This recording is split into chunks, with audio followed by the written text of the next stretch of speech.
कांग्रेसको प्रवक्ताले पठाएको सन्देश शीतल निवासमा भनिदिनु होला, यो देशमा राष्ट्रपति उहाँ दोस्रो नम्बरमा बन्नुभएको हो, पहिलो नम्बरमा डाक्टर रामवरण यादव राष्ट्रपति बन्नुभएको हो। यही ललितपुरको बागडोलमा बस्नुहुन्छ सम्माननीय राष्ट्रपति विद्यादेवी भण्डारीज्यू। यो देशको संवैधानिक राष्ट्रपति भएर कस्तो काम गर्नुपर्छ भन्ने कुरा ज्ञान लिनका लागि डाक्टर रामवरण यादवसँग ट्युसन पढ्ने काम गर्नुहोला। उहाँसँग ट्युसन पढ्यो भने थाहा हुन्छ।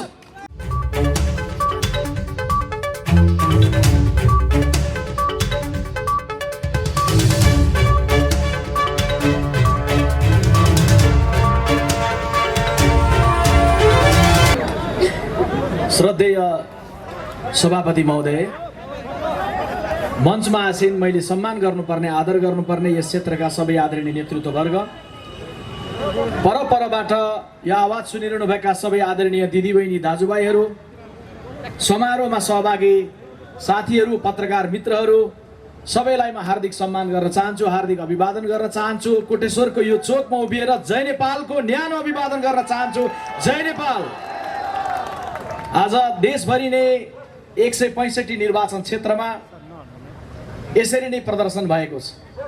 सम्भवतः म पार्टीको पेजबाट हेर्दै थिएँ, अरू पेजहरूबाट पनि हेर्दै थिएँ, देशको धेरै ठाउँको सभाहरू सकिएको छ र करिब करिब अन्तिममा सायद हामी कोटेश्वरमा छौँ। यो बेलामा म तपाईहरुले जानेकै अभिव्यक्ति स्मरण गर्छु। जनताको सपना र शासकको सनकको बीचमा द्वन्द्व छ। यो बेलामा जनताले देखेको एउटा सपना थियो र त्यो सपना छ। जनताले देखेको सपना र शासकको सनकको बीचमा द्वन्द्व भयो।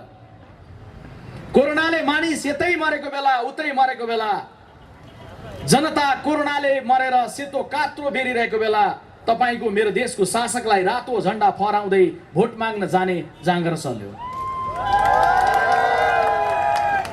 आज यो बेलामा नेपाली कांग्रेस पार्टीले देशभरि प्रदर्शन गर्दै गर्दाखेरि पसलमा रहनुभएका आदरणीय दिदीबहिनी दाजुभाइहरू, कोटेश्वरको यत्र तत्र जसले सुनिरहनु भएको छ म जान्दछु। तपाईहरुको पसल चलाउने कुरामा, यात्रा गर्ने कुरामा, प्रहरीका साथीहरूले सुरक्षा व्यवस्थापन गर्ने कुरामा हाम्रो सभाले केही न केही असर पक्कै परेको छ। त्यसको लागि देशभरिकै प्रदर्शनमा भएको कहीँ पनि कुनै पनि असर परेको छ, स्वाभाविक छ। ती सबै असरप्रति हामी क्षमा चाहन्छौँ। तर कोटेश्वरका दिदीबहिनी दाजुभाइहरू जो पसल चलाइरहनु भएको छ उहाँहरू पनि जान्नुहुन्छ। अनि दर्जनौं फेसबुक पेजहरूबाट स्वदेश विदेशबाट हेरिरहनु भएकाहरू जान्नुहुन्छ कि आज कांग्रेस थियो जिम्मेवार ढंगले कोटेश्वरमा शालीन ढंगले शान्तपूर्ण ढंगले प्रदर्शन गरिरहेको छ, कोटेश्वरमा बोलिरहेको छ, कोटेश्वरमा जलिरहेको छैन, कोटेश्वरमा कुनै तोडफोड भइरहेको छैन। देशमा कहीँ पनि शान्तिपूर्ण ढंगले प्रदर्शन हुँदै गर्दा कहीँ पनि कांग्रेस जस्तो शालीन ढंगको प्रदर्शन भएको कारण कहीँ पनि कुनै पनि प्रकारको दुर्घटना हुने खालको, तोडफोड हुने खालको, आगलागी हुने खालको घटना नभइकन आज शान्तिपूर्ण ढंगको प्रदर्शन गरिरहेको छ। यो हाम्रो शक्ति पनि हो, यो हाम्रो पहिचान पनि हो।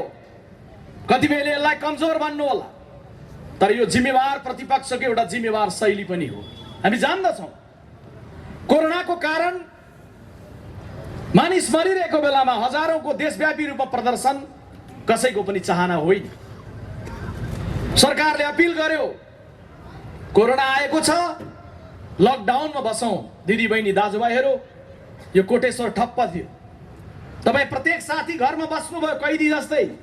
आकाशमा चरा उडिरह्यो, मनहरू हाम्रा उडिरहे, तर हामी घरभित्र बसिरह्यौं चुपचापसँग। किनभने कोरोनासँग लड्नु थियो, सरकारलाई सघाउनु थियो। अलि अगाडिसम्म त्यसरी हामी बस्यौं। नेपाली कांग्रेस पार्टी प्रतिपक्षी दल कोरोनामा के गर्ला सरकारले भनेर बसेन। कांग्रेसले सबैभन्दा पहिले निर्णय गर्यो, सरकारमा को छ मुख्य कुरा होइन, यो बेलामा नेपाली जनताको जीवन खतरामा छ, त्यसैले कांग्रेसले आफ्नो फन्डबाट पैसा निकाल्नुपर्छ, सरकारलाई लगेर सघाउनुपर्छ। कांग्रेसले लकडाउन भएको तेस्रो दिन नै सरकारको खातामा लगेर 50 लाख रुपैयाँ जम्मा गर्यो। प्रश्न 50 लाख ठूलो रकम होइन, तर एउटा संस्कृति हो त्यो, एउटा सन्देश हो त्यो। जब संकट हुन्छ सङ्कटको बेलामा सबै एक हुनुपर्छ। हामीले अपिल गरेर भन्यौँ कि सरकारमा सँगै नरहेर पनि सङ्कटमा सँगै लड्न सकिन्छ। सरकार तिमीले दिएको अपिल बमोजिम देशभरिका पार्टीका साथीहरूलाई, नेपाली दिदीबहिनी दाजुभाइहरूलाई घर घरमा बस्नलाई अपिल पनि गरिरहेका छौँ अनि सरकारको खातामा पैसा जम्मा गरेर हामी भनिरहेका छौँ कि सरकारलाई सबैले सघाउँ। एउटा त्यो बेला थियो हामीले अपिल गरिरह्यौँ। स्वास्थ्य कर्मीहरूसँग स्वास्थ्यको सामग्री छैन, पिपिई खरिद गर। हामीले भनिरह्यौँ अस्पतालहरूमा भेन्टिलेटरको अभाव छ, भेन्टिलेटर खरिद गर। हामीले भनिरह्यौँ राहतको लागि मानिसहरूलाई सङ्कट भइरहेको छ, बिहान काम गरेर दिनभरि काम गरेर बेलुका के खाने भन्ने श्रमजीवीलाई अप्ठ्यारो परिरहेको छ। सरकार सबै अरू बाँकी कुरा बन्द गर, केवल जनताको सेवामा समर्पित बन। हामीले यो भनिरह्यौँ। दिदीबहिनी दाजुभाइहरू, सरकार त्यो बेलामा के गर्दै थियो?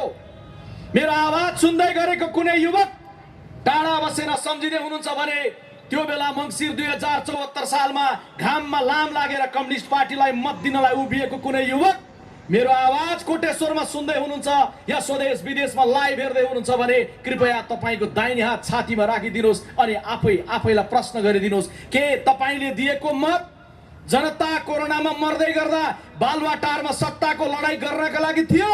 तपाईँले दिएको मत त्यसको लागि थिएन। तर कमरेडहरूलाई जनताको बारेमा चिन्ता भएन, जनताको बारेमा चासो भएन अनि आज त्यो द्वन्द्व हुँदै आज कम्युनिस्ट पार्टी विभाजनको मोडमा पुग्यो। संसद विघटनको अवस्थामा प्रधानमन्त्रीजीले देशलाई पुर्याउनु। संसद मात्रै विघटन भएको छैन, संसद विघटनसँगै जनताको 7 वटा सपना जो कम्युनिस्ट पार्टीसँग चुनावको बेलादेखि गाँसिएको थियो, 7 वटा सपना पनि विखण्डन भएको छ। विखण्डन भएका एक वटा सपना म गनेर तपाईँको समक्ष राख्छु नै, त्यसमा म पछि आउँछु। त्योभन्दा अगाडि म पहिला प्रश्न्याउँ। मिडियाका साथीहरू पनि हुनुहुन्छ, देश दुनियाँबाट लाइभ हेरिरहनु भएको छ। काङ्ग्रेस अस्पष्ट पो छ कि, काङ्ग्रेस अलमलमा पो छ कि, काङ्ग्रेसको धारणा के हो भन्ने बारेमा पनि चासो छ, जिज्ञासा छ। पार्टीको प्रवक्ता भएको नाताले मैले यहाँको समारोहलाई पनि लाइभ हेरिरहनु भएका देशभरिका दिदीबहिनी दाजुभाइलाई पनि मैले प्रश्न्याउनु पर्ने हुन्छ। मैले क्रमशः बताउँ, पुसको 5 गते संसद विघटन गरियो। किञ्चित 1 मिनेट पनि ढिलो नगरिकन तत्काल पार्टीको काठमाडौँ उपत्यकामा उपलब्ध वर्तमान र पूर्व पदाधिकारीहरूको हामीले बैठक बोलायौँ। हामीले निर्णय गर्यौँ, कुनै लामो बहस छलफल धेरै समय नलगाइकन हामी सबै एउटा निष्कर्षमा थियौँ कि यो संसद विघटन असंवैधानिक छ, संसद विघटन अलोकतान्त्रिक छ, यो संसद विघटन सर्वसत्तावाद उन्मुख छ। पार्टीले 5 गतेको दिन जे निर्णय गर्यो त्यो निर्णयको पक्षमा अहिले पनि पार्टी छ, त्योभन्दा किञ्चित पनि तल माथि दायाँ बायाँ इन्तु परन्तु पार्टी छैन। 5 गते विघटनको लगत्तै त्यो धारणा बनाएर 6 गते नेपाली कांग्रेसले नै सर्वदलीय बैठक बोलायो। नेपाली कांग्रेसको केन्द्रीय कार्यालयमा नेपाल कम्युनिस्ट पार्टीका नेताहरूलाई पनि बोलायो। अलि अगाडिसम्म कांग्रेसका दिन गए भन्नेहरू, अलि अगाडिसम्म कांग्रेसलाई दिउँसै लाइट बालेर खोज्नुपर्छ भन्ने प्रचण्ड र माधव नेपालहरू पनि टाइम मिलाउँदै कांग्रेसको केन्द्रीय कार्यालयमा पुसको 6 गते पुग्नुभयो। कांग्रेसले सर्वदलीय बैठक त्यही बोलायो। त्यो बैठकबाट पनि कांग्रेसले निर्णय गर्यो, सर्वदलीय सहमतिका साथ सबैको साझा धारणा निर्माण गर्यो कि प्रतिनिधि सभाको विघटन सर्वसत्तावाद उन्मुख छ, असंवैधानिक छ, अलोकतान्त्रिक छ र त्यसलाई राजनीतिक ढङ्गले प्रतिवाद गर्न जरुरी छ। राजनीतिक दलले राजनीतिक ढङ्गले नै प्रतिवाद गर्छ। सर्वोच्च अदालतबाट आउने फैसला सर्वोच्च अदालतले गर्ने विषय कानुनी क्षेत्रकाले आफ्नो ढङ्गले जुझ्ने र लड्ने पाटो आफ्नो ठाउँमा छ। राजनीतिक दलले सडकबाट प्रतिरोध गर्छ, राजनीतिक दलले सार्वजनिक समारोह मार्फत प्रतिरोध गर्छ, राजनीतिक दलले आफ्नो धारणालाई प्रश्न राखेर प्रतिरोध गर्छ र 5 गते पदाधिकारी निर्णय, 6 गते सर्वदलीय निर्णय पछाडि किञ्चित ढिलो नगरी 7 गते हामीले केन्द्रीय समितिको बैठक प्रारम्भ गर्यौं। देशभरिबाट आउनुभएका केन्द्रीय समितिका सदस्यहरूले बोल्ने क्रम चल्दै गर्दा नै 9 गते सभापति शेरबहादुर देउवाले प्रस्ताव गर्नुभयो र 13 गते आज संसद विघटन गरेको 1 हप्ता पुग्दै गर्दा आज हामी देशभरि हजारौंको संख्यामा लाखौंको संख्यामा छौं। किनभने हामी जान्दछौं हाउ डेमोक्रेसी डाइज भन्ने पुस्तकमा लेख्ने लेखक द्वयले लेखेका छन् कि अब दुनियाँमा प्रजातन्त्रलाई खतरा सैनिक जनरलहरूको बन्दुकले होइन, जनताबाट निर्वाचित भएका प्रधानमन्त्रीबाटै, जनताबाट निर्वाचित भएका राष्ट्रपतिहरूबाटै छ। त्यसकारण यो खतरातर्फ सबै सजग हुनुपर्छ। सिङ्गो दुनियाँका लागि सजग गनाएर लेखेका छन् र नेपाली कांग्रेस पार्टी त्यो दिशामा सजग भएर आज देशव्यापी रूपमा प्रदर्शनमा छ। दिदीबहिनी दाजुभाइहरू, यहाँहरू जान्नुहुन्छ नेपाली कांग्रेस पार्टी प्रदर्शन गरिरहँदै गर्दाखेरि बडा संयमित पनि छ, गम्भीर पनि छ, जिम्मेवार ढङ्गले सोचिरहेको छ। कांग्रेसका पाकाहरूले मात्रै होइन, कांग्रेसका युवा बनिएका हामी पछिल्लो पुस्ताहरूले पनि अहिलेको बेलामा यो देशलाई एउटा मार्ग प्रशस्त गर्नका लागि अत्यन्त एकताबद्ध ढङ्गले, संयमित ढङ्गले, जिम्मेवार ढङ्गले, परिपक्व ढङ्गले सोच्नुपर्छ भन्ने कुरोमा हामी प्रष्ट छौँ। किनभने नेपाली कांग्रेस पार्टी जेठो दल भएको नाताले जिम्मेवारीमा पनि जेठो हो। मैले बेला बेला बोल्दा भन्ने गरेको छु, जेठो सदैव जेठो हुन्छ।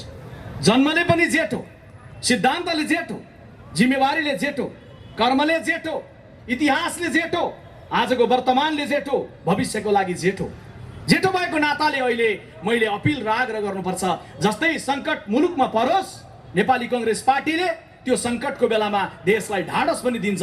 दिदीबहिनी दाजुभाइहरूलाई अपिल पनि गर्छ कि हामी छौँ, कांग्रेस छ, कांग्रेस थियो त्यसैले 7 सालको परिवर्तन भयो, कांग्रेस थियो त्यसैले समावेशिताको राजनीति मुलुकमा प्रारम्भ भयो, कांग्रेस थियो त्यसैले 30 वर्षको पञ्चायती व्यवस्थालाई कम्युनिस्टलाई पनि सँगसँगै घाँसेर परिवर्तनमा लग्यो, कांग्रेस थियो त्यसैले 10 वर्षको माओवादी विद्रोह जंगल भट्किएका बादल बाबुराम र प्रचण्डहरूलाई पनि शान्ति प्रक्रियामा लिएर आयो, कांग्रेस थियो त्यसैले अरू कमरेडहरूको नेतृत्वमा नबनेको संविधान कांग्रेसको नायकत्वमा बन्यो, कांग्रेस थियो त्यसैले अरूको नेतृत्वमा नभएको निर्वाचन कांग्रेसको नेतृत्वमा भयो। त्यसैले आज पनि कांग्रेस जिउँदैछ, कांग्रेस छ त्यसैले मुलुकले फेरि पनि बाटो प्राप्त गर्छ।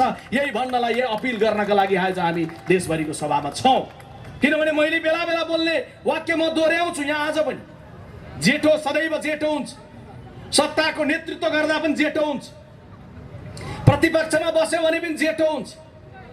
जेठो दल चुनाव जितेर ठुलो हुँदै गर्दा पनि जेठो नै हुन्छ, चुनाव हारेर प्रतिपक्ष बन्दै गर्दा पनि जेठो हुन्छ। जेठोको हैसियत फरक पर्दैन। जेठो भएको नाताले जेठोको पोजिसन बुझ्नलाई सरल भाषामा तपाईहरु बुझ्नुहुन्छ। वैशाख 12 को भूकम्पले सिन्धुपाल्चोकको कुनै गाउँमा जेठो दाजुको घर भत्कियो अनि जेठो दाजु टहरामा गएर बस्न थाल्यो भनेर काइला र अन्तरेहरू जेठो हुँदैनन्। जेठोको त्यही टिनको टहरामा बस्ने पनि जेठोको जिम्मेवारीमा हुन्छ। त्यसैले त्यही टहरामा बसेर सोचे जस्तो कांग्रेस आज यो बेलामा अपिल गर्दछ, दिदीबहिनी दाजुभाइहरू अब भ्रमबाट मुक्त हुनुस्, भ्रमको सपनाबाट मुक्त हुनुस्। मैले बोल्दै गर्दा तथ्यका साथै बोल्दैछु। केही जरुरी छैन कम्युनिस्ट पार्टीलाई दुश्मन सोच्नु पर्ने। कम्युनिस्ट पार्टीलाई मत दिनेहरूलाई दुश्मन हामी सोच्दैनौँ। तपाईले हिजो मत दिँदै गर्दा दिनुभयो, एउटा सपना सोच्नुभयो, एउटा विश्वास सोच्नुभयो, एउटा भ्रममा रहनुभयो। तर एमाले र माओवादीका युवाहरू हो, मेरो आवाज सुन्दै गर्दा तपाईले फर्केर सम्झेर हेर्नुहोस् त, एमाले र माओवादी नाम गरेको दुईटा दललाई एक बनाउँदै गर्दा के तपाईलाई सोधिएको थियो? थिएन। आज यो जे अवस्था आएको छ, यो अवस्था आउँछ भन्ने कुरो धेरै टाढाबाट दूरबीन लगाएर हेरेन होला, तर हामीलाई थाहा थियो कम्युनिस्ट पार्टीको नेतृत्वमा यो अवस्था आउँछ। रगत बगाएका माओवादी कार्यकर्तालाई सोधिएन कि संशोधनवादी भनिएको, बुर्जुवा शक्ति भनिएको, भाइ कांग्रेस भनिएको एमालेसँग मिल्ने कि नमिल्ने? रगत बगाएको माओवादी कार्यकर्तालाई सोधिएको थिएन। अनि गाउँमा बसेर मेहनत गरेर दुःख गरेर जनताको सेवा गरेर मत लिन्छौं कम्युनिस्ट पार्टीलाई भनेर एमाले बनाएर बचाएर बसेका एमालेका कार्यकर्तालाई सोधिएन कि कमरेड प्रचण्डको त्यो पार्टी जसलाई उग्र वामपन्थी गुरिल्लाहरूको पार्टी, उग्रवादीहरूको पार्टी बन्यो, यो पार्टीसँग मिल्ने कि नमिल्ने भनेर तिनलाई पनि सोधिएन। तपाईलाई नसोधिकन काठमाडौँको एउटा कुनामा बसेर बनाइएको थियो पार्टी। त्यो पार्टी बनाउँदै गर्दा कुनै सिद्धान्तको एकता थिएन, कुनै गहिरो विश्लेषण थिएन। जम्मा जम्मी दुई थान कमरेडरलाई आलो पालो प्रधानमन्त्री बन्नु थियो, केपी ओलीलाई, प्रचण्डलाई, अनि तपाईको कुनै सिद्धान्त दृष्टिकोण नराखिकन एकाएक एकता गरियो। त्यसबेलै हामीले भनेका थियौं यो एउटा यस्तो मोटर बनाइदिएछ जुन मोटरमा माओवादको पेट्रोल पनि हालिँदैछ, बौद्धले जनवादको डिजेल पनि हालिँदैछ। डिजेल र पेट्रोल हालेर हिँडेको गाडी कोटेश्वरबाट गयो भने बानेश्वर नपुगिकन 3 कुनामा दुर्घटना हुन सक्छ हामीले भनेका थियौं। आज भएको त्यही हो। त्यसैले यो जे हुनु थियो यो हुनु नै यही थियो। त्यसैले दिदीबहिनी दाजुभाइहरू, यो बेलामा आउँदै गर्दाखेरि हामी तीनटा परिदृश्यमा जाउँ। म तपाईँलाई तीनटा परिदृश्य सम्झाउँछु। एउटा परिदृश्य करिब 15 वर्ष अगाडि, 62-63 सालभन्दा अलिक थोरै अगाडि, यतै मान्छे मर्दै थियो, उतै मर्दै थियो। 7 समुद्र पारीबाट कसैले सोध्यो, तिम्रो देशमा के सस्तो छ भन्दा, मेरो देशमा पेट्रोल महँगो छ, डिजेल महँगो छ, चामल महँगो छ, मेरो देशमा मान्छेको जिन्दगी सस्तो छ, मान्छेको रगत सस्तो छ भन्ने दिन थियो। रगत बगिरहेको थियो माओवादी विद्रोहको कारण। अर्कोतिर शासन हातमा लिएर महाराज धिराज तल रगत बगिरहेको झोलुङ्गे पुल माथि बसेर बाँसुरी बजाइरहेको दृश्य थियो यो देशमा। काङ्ग्रेस थियो, सबलाई समन्वय गर्यो र एउटा निष्कर्षमा पुर्यायो। तर आज 15 वर्ष पछाडि त्यसबेला देखिएको सपना, 12 बुँदे समझदारी, 19 दिनको जनआन्दोलन, जनताले 70 वर्षको सपना पुरा गरेर बनाएको संविधान सभा, पहिलो संविधान सभाबाट नबनेर दोस्रो संविधान सभाबाट बनाइएको संविधान, अनि त्यसबीचमा घोषणा गरिएको गणतन्त्र, अनि संविधान निर्माणपछि गराइएको 3 तहको चुनाव, के हामीले देखेको सपना, हामीले राजनीतिक अध्याय पुरा गर्दै गर्दा सडकमा हिँड्दै गरेको युवकलाई भनेको होइन कि हे युवक आऊ, अन्तिम पटक सङ्घर्षमा आऊ, अब यो देशमा फेरि सङ्घर्ष गर्नु पर्दैन, हामीले भनेको होइन। तर त्यो बेला देखिएको सपना फेरि सडकमा आएर दुर्घटित हुँदै गर्दाखेरि आज रोमको महाराज निरो होइन, झोलुङ्गे पुलमाथि बसेर बाँसुरी बजाउने ज्ञानेन्द्र निरो होइन। आज म हेरिरहेको छु कमरेड केपी ओलीलाई, त्यो बेलाको हिरोइजमदेखि लिएर आजको निरोइजमसम्म एकैचोटि हेरिरहेको छु कमरेड केपी ओली। त्यो बेलाको त्यो कथाहरूलाई बिर्सिए कमरेडहरू। 15 वर्ष अगाडिको कुरा छोडौँ, केवल 3 वर्ष अगाडिको कुरा गरौँ। जो काङ्ग्रेस हुनुहुन्न नि दिदीबहिनी दाजुभाइहरू, पर हुनुहुन्छ, जसले सुन्दै हुनुहुन्छ नि, म तपाईँहरूलाई अपिल गर्छु, 3 वर्ष अगाडि सम्झिनुहोस् त। मङ्सिरको महिनामा बिहानै उठ्दै गर्दा के सपना देख्दै मतदान केन्द्र जानुभएको थियो? अघिल्लो दिन राति सुत्नु अगाडि घर परिवार, बच्चा बच्ची, छोराछोरी, बाबुआमा बसेर भोट दिँदै गर्दा के दिने भनेर दिनुभएको थियो? यो देश कसैले बनाएन, कम्युनिस्ट पार्टीले बनाउँछ। यो देशमा कोहीले केही गरेन, कसैले केही गर्छ त कमरेड केपी ओलीले गर्नुहुन्छ। चुनावको बेलाको त्यो सपनाहरू सम्झिनुहोस्, अनि यो 3 वर्षको समीक्षा गर्नुहोस्। यो 3 वर्षको समीक्षा गर्दै गर्दा तपाईँ के पाउनुहुन्छ? हामीले त त्यस बेला भनेका थियौँ कि हामीले काङ्ग्रेसले 46 सालको परिवर्तनपछि गाउँहरूमा बाटो पुर्याएका छौँ दिदीबहिनी दाजुभाइहरू। त्यो बाटोहरू कालोपत्रे गर्न बाँकी छ। हामीले गोरेटोहरू बनाएका छौँ, ती गोरेटोहरूलाई कालो बनाउने हाम्रो सपना छ। आदरणीय मतदाता दिदीबहिनी दाजुभाइहरू, तपाईहरु सुन्दै हुनुहुन्छ भने सम्झिनुहोस्, तपाईलाई त्यो सपना जस्तो लागेन। काङ्ग्रेस त गोरेटोलाई कालो पत्रे बनाउने मात्रै भन्छ, तपाईलाई त्यो सपना जस्तो लागेन। तपाईलाई लाग्यो सपना त चुच्चो भएको रेल कमरेड केपी ओलीले ल्याउँछु भन्नुभएको छ, त्यो सपना हो भन्ने लाग्यो। अनि तपाईँ बिहानै बिउजिनु भयो, रेल सम्झिँदै गएर ड्याम भोट हाल्नुभयो। आज तपाईँको रेलको सपना दुर्घटित भएको छ। हामीले त त्यस बेला भन्यौँ 46 सालको परिवर्तन अगाडि यो देशमा 40% मान्छेको आँगनमा पानी पुगेको थियो। काङ्ग्रेसले नेतृत्व गरेको यो 20-25 वर्षको कालखण्डमा कहिले काङ्ग्रेसको नीतिले, कहिले कम्युनिस्ट आए पनि काङ्ग्रेसको नीति, कहिले काङ्ग्रेसको नेतृत्वले 80-85% मान्छेको घरको आँगनमा पानीको धारा पुग्यो। 15-16-17% मान्छेको घरमा पानीको धारा पुग्न बाँकी छ। आदरणीय दिदीबहिनी दाजुभाइहरू, रुख चिन्हमा मतदान गर्नुहोस्, काङ्ग्रेसलाई विजयी बनाउनुहोस्। हामी पानीको धारा खडा गर्छौँ। तपाईँलाई त्यो सपना जस्तो लागेन? तपाईँलाई लाग्यो पानीको धारा के सपना? पानी त पानी, हिन्द महासागरको पानीमाथि जहाजमाथि झन्डा फहराउने सपना जस्तो लाग्यो। दिदीबहिनी दाजुभाइहरू, आज यहाँ उभिएर गणेशमान सिंहलाई सम्झिन्छौँ हामी। गणेशमान सिंहले जस्तो गरेर जनताको आलोचना गर्ने हैसियत हामी राख्दैनौँ कि 7 सालमा पनि नेपाली जनता थपडी बजाउँछ, 17 सालमा पनि थपडी बजाउँछ। गणेशमान सिंहले जनताको आलोचना गर्ने साहस राख्नुहुन्थ्यो, हामी त्यसरी साहस राख्दैनौँ। तर हामी भन्न चाहिँ सत्य, गणेशमानजीका पार्टीका कार्यकर्ता हौँ भनिरहँदै गर्दा, हे दिदीबहिनी दाजुभाइहरू हो, तपाईँले त्यो बेला दिएको मत त्यो बेला देखेको सपना काङ्ग्रेसको सपना जस्तो लागेन। आज तपाईँले कम्युनिस्टले त्यो मुलुकलाई काया पलट गर्छन् भनेर देखेको सपना जस्तो लाग्यो। सपना कस्तो रहेछ, सपनाबाट बिउजिनुहोस् भन्न चाहिँ हामी सक्छौँ। त्यो भ्रमबाट मुक्त हुनुहोस् त्यो चाहिँ हामी भन्न सक्छौँ। त्यसैले दिदीबहिनी दाजुभाइहरू, यो बेलामा तपाईँ आउँदै गर्दा तपाईँले पाउनुभयो कि त्यो वास्तविक सपना होइन रहेछ। जिम्मेवार बाटो, जिम्मेवार ढङ्गले हिँड्ने कुरा सत्य कुरो रहेछ। किनभने जान्नुहुन्छ, एक बिहानको खाना पाक्नका लागि पनि संयम चाहिन्छ, धैर्यता चाहिन्छ। भात केले बन्छ भन्यो भने धेरैले भनिदिनुहुन्छ आरामले, चामलले बन्छ। दुनियाँमा कहीँ पनि चामल मात्रैले भात बन्दैन। भात बन्नका लागि पनि भाँडो, पानी, आगो र चामल चारवटा कुरो चाहिन्छ। चामल त्यत्तिकै भात बन्दैन, पहिला भाँडोमा हाल्नुपर्छ। त्यो भाँडोमा हालिसकेपछि भाँडो र चामलको भेट भएर भात बन्दैन। भाँडो र चामलसँग अलिकति पानी पनि हाल्नुपर्छ। पानी र आगो जतिसुकै दुश्मनी होस्, भरे साँझ खाने तपाईँको भातमा अलिकति आगो पनि हुन्छ, अलिकति पानी पनि हुन्छ। भाँडो, पानी र चामल भइसकेपछि तलबाट अलिकति आगो चाहिन्छ।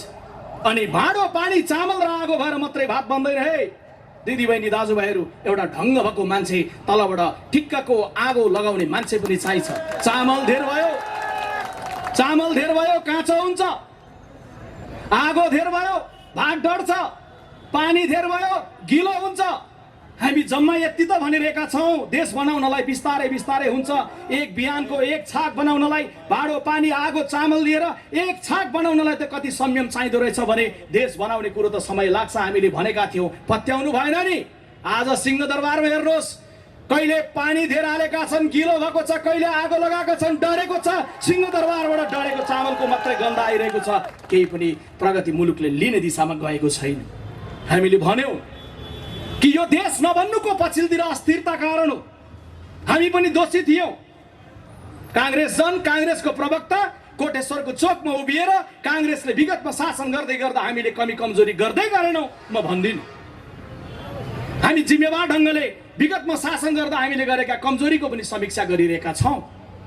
एउटा जिम्मेवार राजनीतिक दलले 21औं शताब्दीमा जनताका सामुन्ने उभिएर बोल्दै गर्दा हामीभन्दा जनता चेतनशील छन्, हामीभन्दा पछिल्लो पुस्ता योग्य छन्, प्रविधिको जमाना छ, युवकहरू सबै बुझ्दछन् भन्ने हिसाबले हामी बोल्दछौँ। त्यो बोल्दै गर्दा मैले जिम्मेवारपूर्ण ढङ्गले भन्दै गर्दा हो, हामी जान्दछौँ हामीलाई पनि सरकार चलाउँदा कमी कमजोरीहरू भए। हामीले पनि शासन गर्दै गर्दाखेरि जुन गतिमा हुनु पर्थ्यो त्यो हुन सकेन। तर कम्तीमा काङ्ग्रेस एउटा कुरामा इमान्दार थियो। त्यो इमान्दार भनेको लोकतान्त्रिक प्रक्रियाका प्रति इमान्दार थियो, संसदीय शासन प्रणालीका प्रति इमान्दार थियो, जनतालाई धेरै ठुलो आश्वासन र आशा देखाउने होइन, गर्न सकिने कुराका प्रति इमान्दार थियो। गर्दै गर्दा कमजोरी भयो होला, त्यसलाई आत्मालोचित हुँदै जान्छौँ, हामी आफूलाई सच्याउँदै जान्छौँ। तर दिदीबहिनी दाजुभाइहरू, तपाईँहरूलाई बताउँदै गर्दा भन्छौँ यी समग्र घटनाक्रमबाट हामी परिमार्जित भएर नयाँ ढङ्गले मुलुकलाई नेतृत्व गर्ने ढङ्गले नेपाली काङ्ग्रेस पार्टी आइरहेको छ, आउँदैछ। र त्यो आउने क्रममा यो संविधान बनाउँदै गर्दा हामीले आफूलाई पनि सच्याउने ढङ्गले, आफूलाई पनि दबाब दिने ढङ्गले संविधानमा केही व्यवस्था गरेका थियौँ कि बार बार सरकारहरू नढलोस्। अरू देशमा सरकार बने चलाउनका लागि, नेपाल देशमा सरकार बने ढलाउनका लागि भन्ने मनोविज्ञान बन्यो। त्यसैले हामीले संविधानमा के व्यवस्था गर्यौँ? 4वटा व्यवस्था गर्यौँ। जुन व्यवस्था अनुसार हाम्रो बनोस् या कम्युनिस्ट पार्टीको सरकार बनोस्, त्यो सरकारले पुरा अवधि काम गरोस्, अस्थिरता नहोस्, भनिएका सपनाहरू पुरा गर्न जिम्मेवार ढङ्गले लागुन्। काम गर्नलाई प्रधानमन्त्रीलाई होस् या चुनाव जितेको दललाई होस्, समय मिलोस्। हामीले त्यसैले संविधानमा निदो गर्यौँ कि 2 वर्षसम्म प्रधानमन्त्री बनेको कसैका विरुद्ध अविश्वासको प्रस्ताव ल्याउन पाइन्न। एक। दोस्रो, प्रस्ताव जब 2 वर्ष पुरा भएपछि ल्याउँदै गर्दा वैकल्पिक प्रधानमन्त्री उल्लेख गरेर ल्याउने। 2। तेस्रो, अविश्वास प्रस्ताव एकचोटि आइसकेपछि फेरि 1 वर्षसम्म ल्याउन नपाउने। तेस्रो। अनि चौथो, जबसम्म संसदले विकल्प दिन सक्छ, विकल्प दिँदै गर्दाखेरि संसद विघटन नहुने, संसदले विकल्प दिँदै गर्दासम्म संसदले काम गर्न पाउने। आज विकल्पको खोजी गरियो कि गरिएन? प्रधानमन्त्रीले भन्नुभयो मलाई घेराबन्दीमा राखियो, काम गर्न दिइएन। घेराबन्दी भएको थियो कि थिएन? कम्युनिस्ट पार्टीका कार्यकर्ताहरूले खोज्नुहोस्, जान्नुहोस्। भएको थियो र काम गर्न दिइएको थिएन भने ए आदरणीय दिदीबहिनी दाजुभाइहरू, तपाईले कांग्रेसलाई प्रतिपक्ष बनाउनु भएको थियो। एकपटक साझा आफै सोच्दिनुस्, के यो 3 वर्षको अवधिमा कांग्रेसले काम गर्न नदिएको हो? कांग्रेस कोटेश्वरको चोकमा समस्या गर्यो होला सभा गर्दै गर्दा। मलाई भनिदिनुहोस्, हे कोटेश्वरमा पसल चलाउने दिदीबहिनी दाजुभाइहरू, कोरोनाको कारण कोटेश्वर बन्द भएको भन्दा बाहेक के प्रतिपक्षी दलले एक दिन मात्रै पनि तपाईको पसल बन्द गर्नुहोस् भन्दै कोटेश्वर बन्द अपील गर्दै आयो? कोटेश्वरको चोकमा टायर बालेर टायरको मुस्लोले तपाईको अनुहारमा गाह्रो भएर टायरको धुवाँ पारी सत्तापक्ष र टायरको धुवाँ पारी प्रतिपक्ष के कोटेश्वरमा भयो? या देशभरि सुनिरहनु भएका कहीँ पनि के कांग्रेसले त्यो खालको व्यवहार गर्यो? के कांग्रेसले यो ढंगले काम गर्न नदिने अप्ठ्यारो पार्यो? आजको प्रदर्शन चौथो प्रदर्शन हो। 74 सालमा सरकार बन्यो, 75 को साउनमा एउटा, 76 को साउन भदौतिर अर्को, 77 सालको अस्ति मंसिरको 29 गते तेस्रो, र आज हामी चौथो, जम्मा 3 वर्षमा 4 वटा प्रदर्शन गर्दैछौँ। के हामीले यो ढंगले कुनै असह्य गर्यौं, घेराबन्दी गर्यौं? त्यसैले आज हामी यो चोकमा उभिएर सोध्न चाहन्छौं, कोटेश्वरमा उभिएर सोध्न चाहन्छौं, 165 निर्वाचन क्षेत्रमा उभिएर सोध्न चाहन्छौं, जनतालाई सपना देखाएर मत लिएर, जनताबाट बहुमत लिएर, अझै बहुमत मात्रै हैन 2/3 झण्डैको बहुमत लिएर, हे सम्माननीय प्रधानमन्त्रीज्यू, जनतालाई दिएर बनाइएको त्यो संसद आज कहाँ छ? हामी त्यो संसद खोज्नलाई यहाँ सडकमा आएका छौं। प्रधानमन्त्रीज्यू, पार्टीभित्रको द्वन्द्वले विघटन गर्ने, आगामी दिनमा कांग्रेसले बहुमत लिएर आउँछ अनि फेरि कांग्रेसको द्वन्द्वले हामी विघटन गरौं, फेरि कम्युनिस्ट पार्टीको बहुमत आउला, विघटन गरौं। यो देशमा वर्षै पछि चुनाव, यो देशमा गर्नुपर्ने अरु कर्म केही छैन? बालुवाटारमा लडाई गर्दै गर्दा ख्याल भयो कि भएन? खाडीको मुलुकमा 50 डिग्री सेल्सियसमा कसरी युवकहरू काम गरेर बसिरहेका छन्, सम्झना भयो कि भएन? त्यसैले यो बेलामा कसैलाई लाग्ला कि कमरेड केपी ओलीले घेराबन्दीमा परेर संसद विघटन गरे भन्दै गर्दा कमरेड केपी ओली पहिलो दोषी, कमरेड केपी ओली दोस्रो दोषी, कमरेड केपी ओली तेस्रो दोषी होइन। कमरेड केपी ओली सबैभन्दा महान दोषी, मुख्य दोषी। यो देशको शासन सत्ता चलाएर कमरेड केपी ओली, ओली होइन बोलीका रूपमा मात्रै परिचय बनाउनु भयो, बोल्न मात्रै जान्नु भयो। जान्दछु म पनि झापाको भएको नाताले, विश्वप्रकाश शर्मा पनि झापाकै मान्छे हो। झापाको कुन गाउँमा उखानको बोट कहाँनिर छ भन्ने कुरो मैले पनि जानु होला, तर बोलेर मात्रै हुँदैन।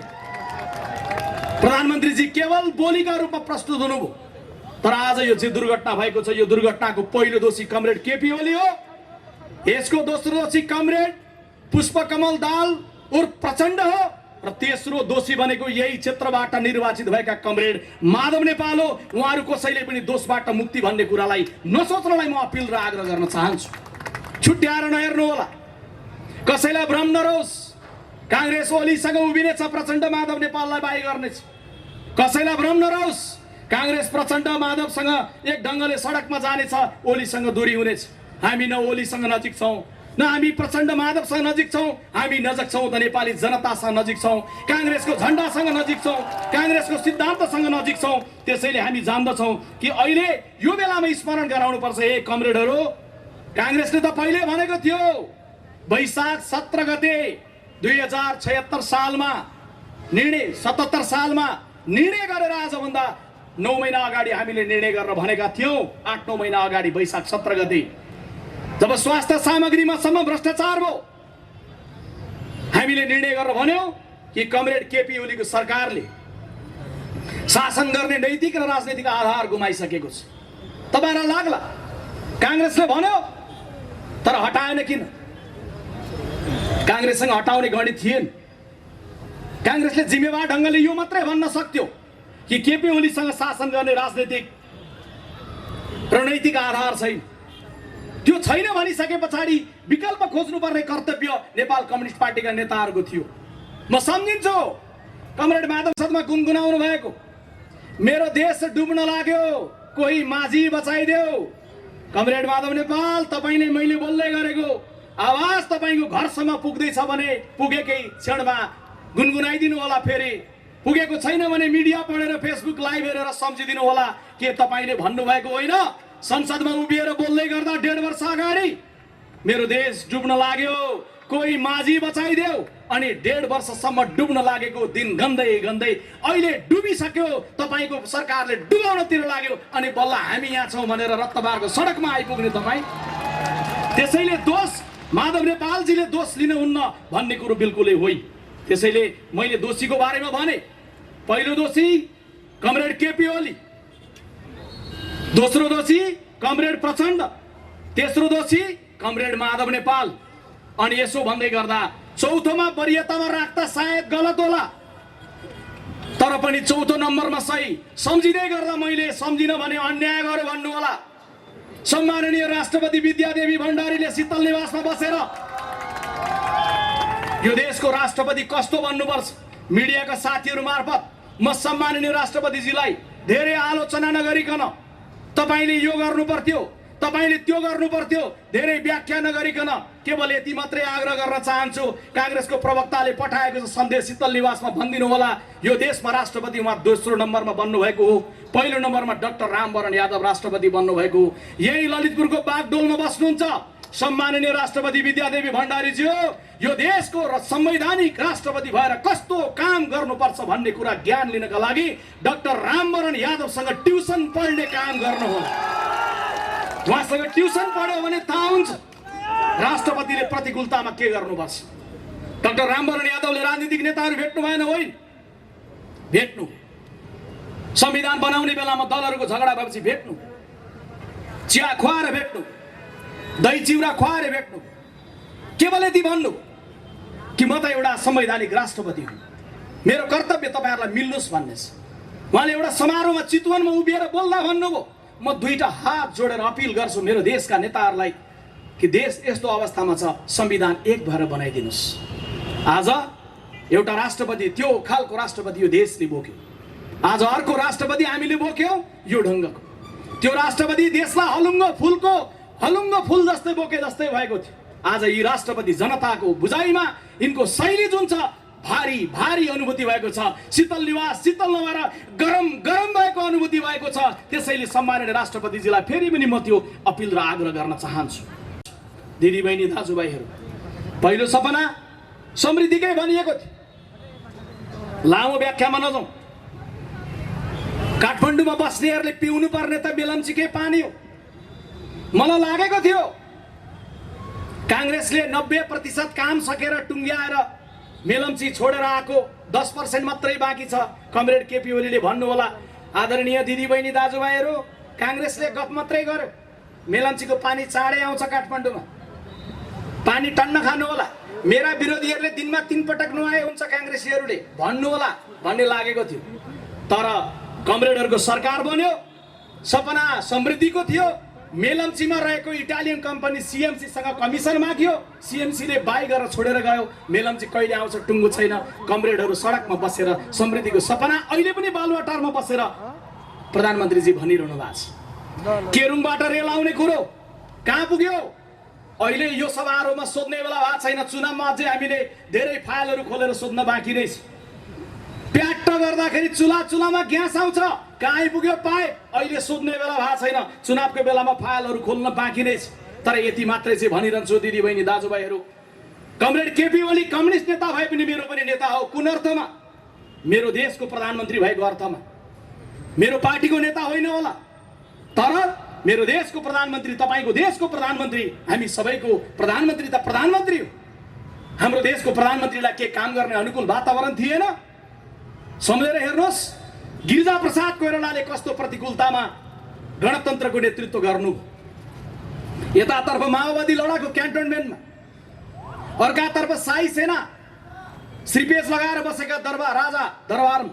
त्यस्तो बेलामा संविधान सभाको चुनाव गराएर त्यो ज्वालामुखीको बाटोबाट गणतन्त्र घोषणामा पुर्याउँदै गर्दा गिरिजा प्रसाद कोइरालालाई जुन गाह्रो थियो, के कमरेड केपी ओलीलाई त्यो गाह्रो थियो? थिएन। सुशील कोइरालाले 4वटा कम्युनिस्ट प्रधानमन्त्रीको नेतृत्वमा संविधान नबनेको बेलामा दोस्रो संविधान सभापछि नेतृत्व गरेर यता प्रचण्डलाई बाहुनीले गरेका प्रचण्डलाई, उता कमरेड केपी ओली गाँसेर संविधान जारी गर्दै गर्दा जस्तो प्रतिकूलता थियो कमरेड केपी ओलीका सामुन्ने थिएन। संविधान बनेपछि कतै मैनबत्ती बल्यो, संविधान बनेपछि कतै टायर बल्यो, मधेसमा आगो लाग्यो, मधेसमा विद्रोह भयो, 50 जति मानिसहरूको मृत्यु भयो। कमरेड केपी ओली 70 को मलेटमा भाषण गर्न जाँदा यस्तै सभा सकिएपछि 4 जना युवकहरू गोली लागेर मर्नुपर्ने अवस्था आयो। त्यो मधेसमा आगो लागेको बेलामा शेरबहादुर देउवाले मुलुकको प्रधानमन्त्री भएर मधेस र पहाड सबैलाई समन्वय गराएर 3 तहको चुनाव गराए जस्तो के कमरेड केपी ओलीका सामुन्ने त्यो प्रकारको उकालो, त्यो प्रकारको अप्ठ्यारो थिएन। उहाँका सामुन्ने हाइवेमा आएको थियो मुलुक, शान्ति भएको, संविधान बनेको, 3 तहको चुनाव भएको, वडासम्म वडा सरकारहरू बनेको, योभन्दा सुन्दर इतिहासको दिन आदरणीय दिदी बहिनी दाजुभाइ के हुन सक्थ्यो होला? यस्तो अवसर कसले पायो होला? त्यसैले एमाले र माओवादीको युवक टाढा रहेकाले फेरि पनि सम्झिदिनुस् त। विश्वप्रकाश कांग्रेसको प्रवक्ता हो, कांग्रेसको कुरा गर्दैछ, नसोच्नुहोस्। यो कुरा कांग्रेसको कुरा होइन, यो कुरा देशको कुरा हो। देशले एउटा बाटो पाएको थियो, तर के गर्दिनु, कुन अवस्थामा पुर्याइदिनु? त्यसैले समृद्धिको सपना त्यो ढङ्गले उहाँले दुर्घटनामा पुर्याउनु। उहाँहरूले भन्नुभएको थियो दोस्रो सपना खण्डित कुन भयो? राष्ट्रियता बलियो हुनेछ। कांग्रेसको पालामा राष्ट्रियता कमजोर, तर कांग्रेसले संसदमा उभिएर लिपुलेक, लिम्पियाधुरा, काला पानी सहितको नक्सा पारित गर्न कांग्रेस उभिएको होइन। आज कहाँ गयो त्यो नक्सा? कहाँ थन्काइएको छ नक्सा? हुम्लामा सीमा मिचिँदै गर्दा कहाँ हुनुहुन्छ कमरेडहरू? किन मौन हुनुहुन्छ? किन अनेक देशका दूतावासका राजदूतहरू नेपाल कम्युनिस्ट पार्टीका नेताहरूको घर घरमा चारिरहेका छन्? यो कस्तो राष्ट्रियता हो? यो कस्तो राष्ट्रवाद हो? के राष्ट्रियता बलियो भएको अवस्था हो? परिचित अपरिचित अनुहारहरू किन रातारात काठमाडौँको एयरपोर्टमा उत्रिन्छन्? किन रातारात प्रधानमन्त्रीको निवासमा प्रकट हुन्छन्? किन काने खुसीहरू हुन्छ? के यो देशको राष्ट्रियता जनताको हृदयबाट होइन, त्यो प्रकारको मनोविज्ञानबाट बन्ने के यो राष्ट्रियतालाई बलियो बनाइएको अवस्था हो?